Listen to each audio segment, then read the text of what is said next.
let's go ahead and finish out World War II. We probably got about maybe one or two more videos. So the first slide we're going to take and we're going to start from is America at War. So let's go ahead and start here. Let me let you get this down in particular. The one thing that we're going to be definitely looking at is the Export Control Act in the beginning.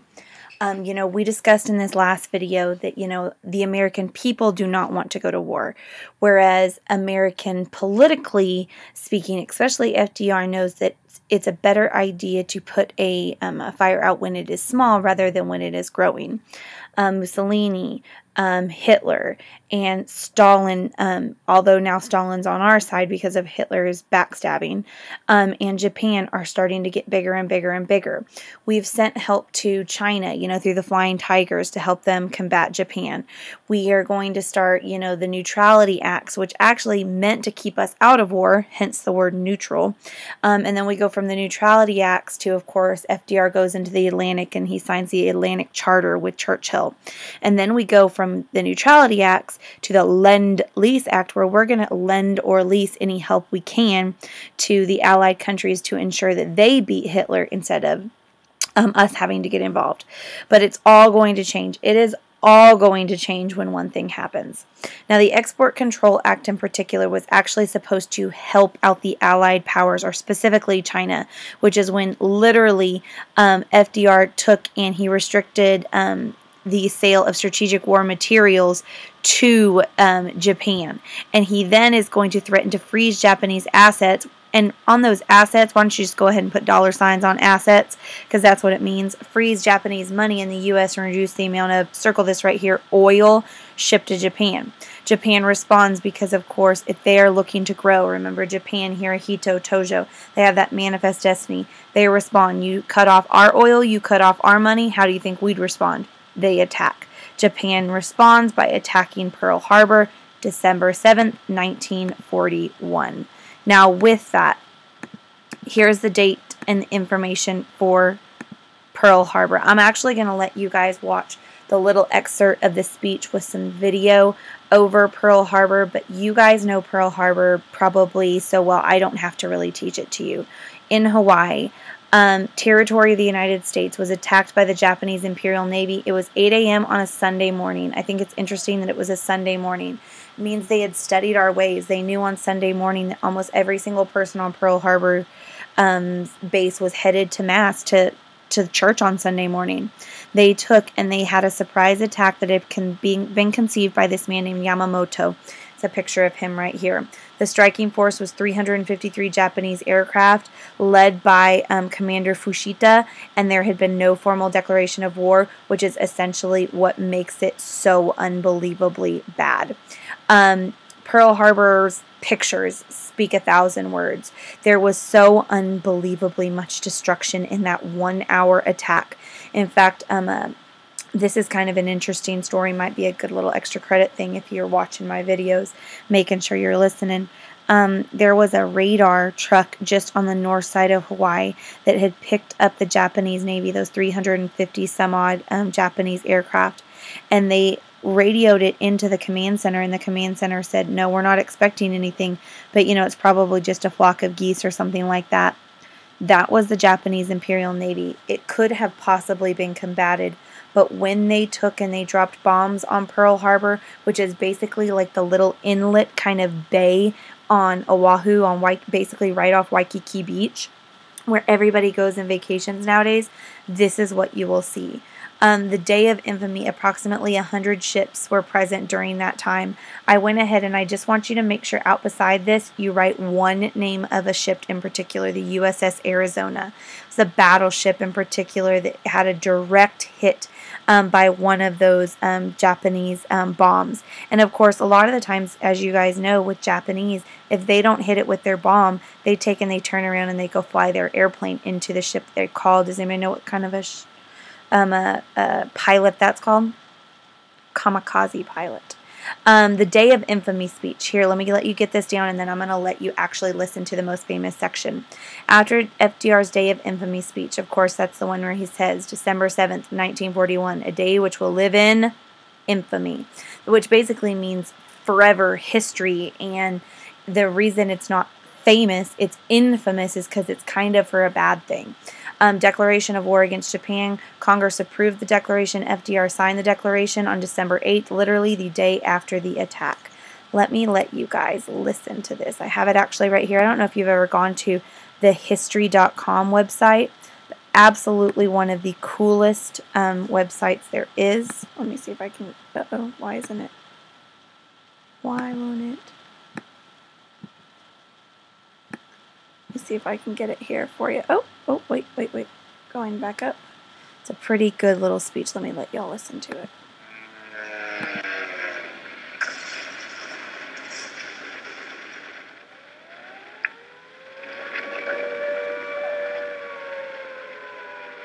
Want 2,000 military and civilians are killed. Oh no. It's loading. Well, that was like a dramatic pause. Ugh. Oh no. Is it gonna work?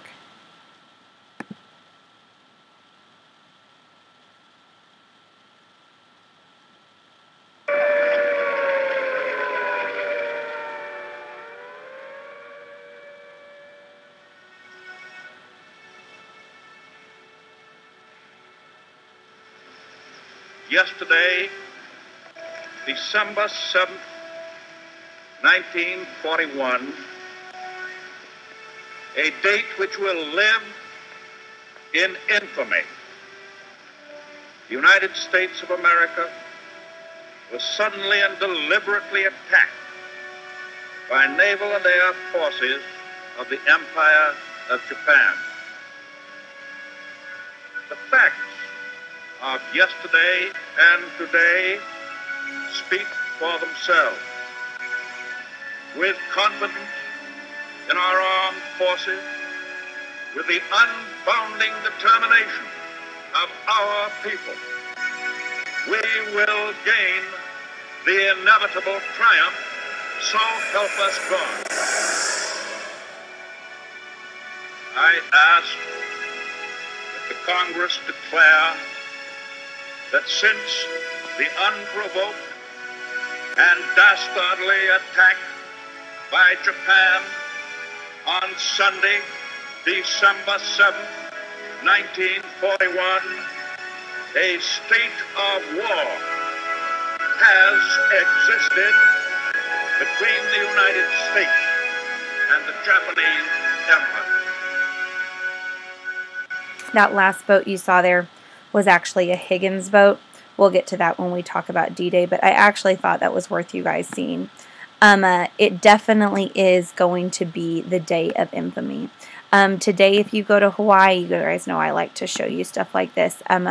If you go to Hawaii, actually, you can see and go aboard the USS Arizona Memorial. Actually, this is the one ship that you remember I said it was a direct hit by a bomber. And actually it sunk where it was. The USS Arizona, in fact, sunk so fast in Pearl Harbor that it trapped about 1,100 people in it. And throughout like the next 2 to 3 days, you could actually hear the people banging on the hull of the USS Arizona.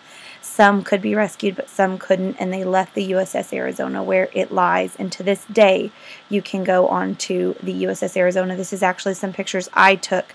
The bottom two are ones that I took when my parents took me to Hawaii. So I just can't even tell you how unbelievably much that changed our outlook.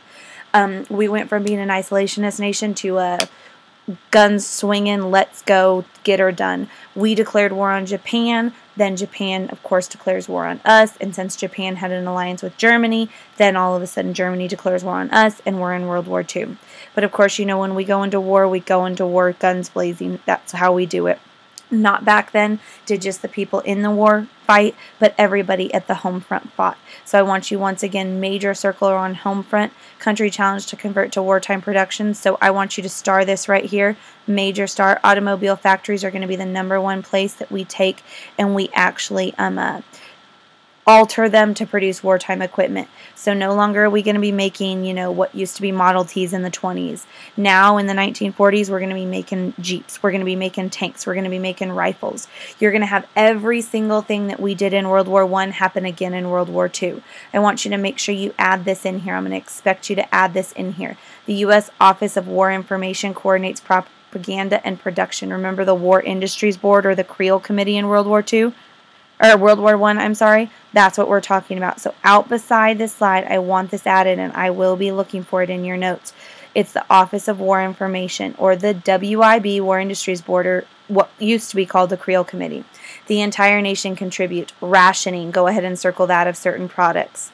I want you, out beside this slide, I want you to take an extension of rationing, put ration books. Literally, people could only buy so much sugar, so much meat, so much of anything. So victory gardens are going to come back again. Recycling of any product that could be used. You're going to have paper drives. You're going to have people, oh my goodness, out beside recycling, put a little arrow, put paper and rubber in particular. Because Jeeps are going to be huge. And what do Jeeps need to run on? Tires. So rubber is going to be a huge deal. Metal, scraps, anything like that. Of course, people are going to buy bonds again, and I, of course, always make my S a dollar sign. Enlistment of men and women, that means the draft, but I'm going to be honest with you, the draft really isn't needed in World War II because people are so pissed off about Pearl Harbor that people just flock. They literally, everybody enlists and everybody's going after it. One of my favorite movies of all time is Pearl Harbor, actually the movie. Really good view of what happened that time. Women went to work in the factories, and of course, Rosie the Riveter, might want to make sure you star that. That's going to be your number one thing we view women in the factories. But there are more than just that, so out beside women, I also want you to put a little arrow. You ready? Putting an arrow. I want you to put these two things. WAC, W-A-C capital, and WAVES, W-A-V-E-S. A WAC is a woman's army corps, and of course the WAVES is a volunteer. That's what the V says right here. I went ahead and I put some propaganda. Bring him home sooner. Join the WAVES. On the same team, WAVES. I'd rather be with them than waiting. Be a WAC. And then you can actually take and go serve the country in World War II, ladies, not just in the factories or as a nurse. I found this article. I thought it was cool. Brother or sister make a unique team. He was, of course, in the Navy, and she was serving in the WAVES right here. So brothers, sisters, families, and of course, if you didn't join, you could be Rosie. Rosie the Riveter, named absolutely the symbol of women in World War II. They manned the factories while men went off to fight. This helped lay the foundation for, I want you to circle women's rights. Massive circle around that. Because they would do a lot in the factories to earn respect. We can do it. Rosie, you're right. We can. The women of World War II, they were called riveters because that's what they would do. They would take and they would screw in all the rivets on all the artillery or the tanks or the anything on the airplanes. And one thing, and I'm going to go ahead and show you this. This is such a cool thing. I'm going to show you it in class though. There was a riveter that is still working in California today. Kind of interesting to see. Ooh, good little quiz question you might see again. See if you can get the right answer. Hopefully you can. Propaganda. They would use the same thing. Remember, War Industries Board is going to be big again. We are highly resolved that these dead shall not have died in vain. Remember December 7th. Of course, they're talking about Pearl Harbor. There's one thing we're going to talk about in a little bit. There was something called the Baton Death March. This is going to be something that would make you angry, and of course that Japanese person looks extremely angry and mean. Stay on the job until every murdering Jap is wiped out. Technically a bad word, that Jap is. Meet a home that is shortening the war. So with this is what you could do to save electricity. We'll look at this in class. More war propaganda. Production. There's one thing I want you to write out beside your notes besides this home front slide. Are you ready? Production wins wars. More production, you can bomb not only the Nazis, but do you notice what flag that is? The Japanese. We're fighting to prevent this. Hitler's boots stomping on a church, freedom of religion. You've got don't let those shadows touch them. What's that shadow? It's a Nazi symbol. Buy war bonds. Buy extra bonds. It'll make them have it.